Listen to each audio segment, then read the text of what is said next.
You know that feeling? When you wake up at 2:30 in the morning and your mind just won't stop.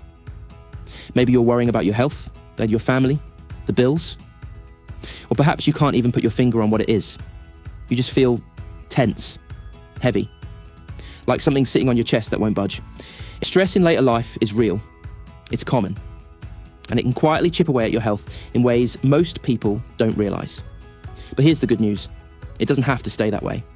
Before we begin, if you find this helpful, please give this a like, share it with a friend or a family member who might need it, and subscribe so you don't miss what's coming next.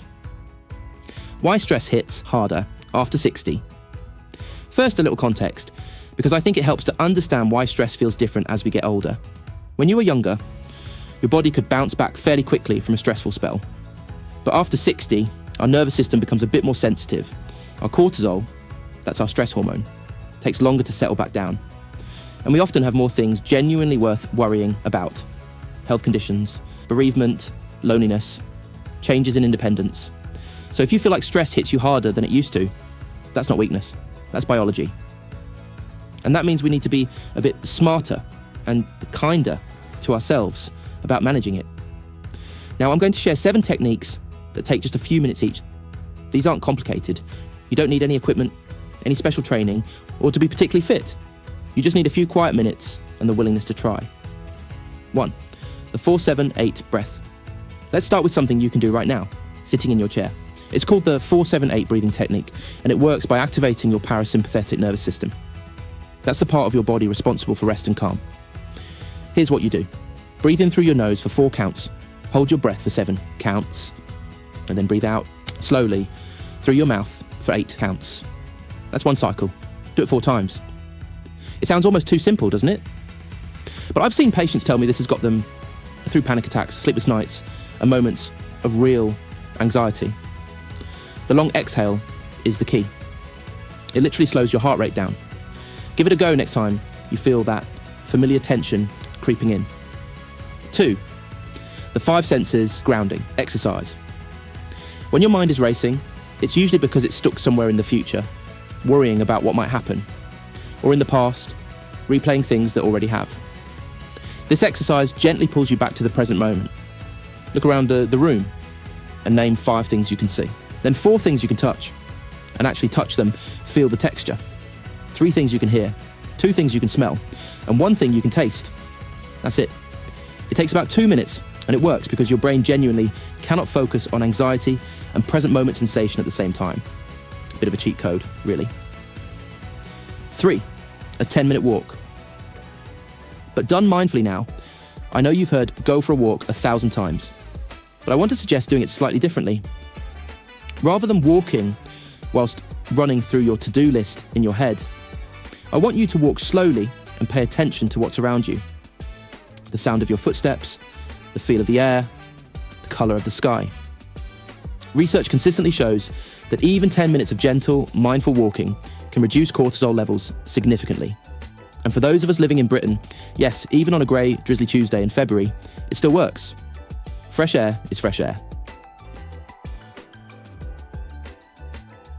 This one is particularly effective if your stress tends to come from feeling overwhelmed, like there's simply too much on your plate. Take a piece of paper, not your phone, actual paper, and write down everything that's on your mind. Every worry, every task, every thought nagging at you. Don't organise it, don't judge it, just get it out. Then look at the list and ask yourself, which of these can I actually do something about today? Circle those. Everything else, you put a line through it. You're giving yourself permission to let it go, just for now. The act of externalising your thoughts genuinely reduces the mental load your brain is carrying. 5. Progressive muscle relaxation. This one's brilliant for people who carry stress in their body, tight shoulders, a clenched jaw, aches in the neck. You work through your body systematically, tensing each muscle group for 5 seconds, then releasing. Start with your feet, then calves, thighs, stomach, hands, arms, shoulders, and finally your face.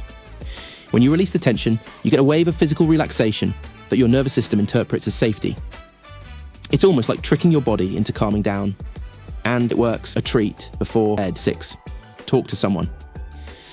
I don't mean a quick, "I'm fine, thanks," over the garden fence. I mean a real conversation with someone you trust, where you actually say how you're feeling.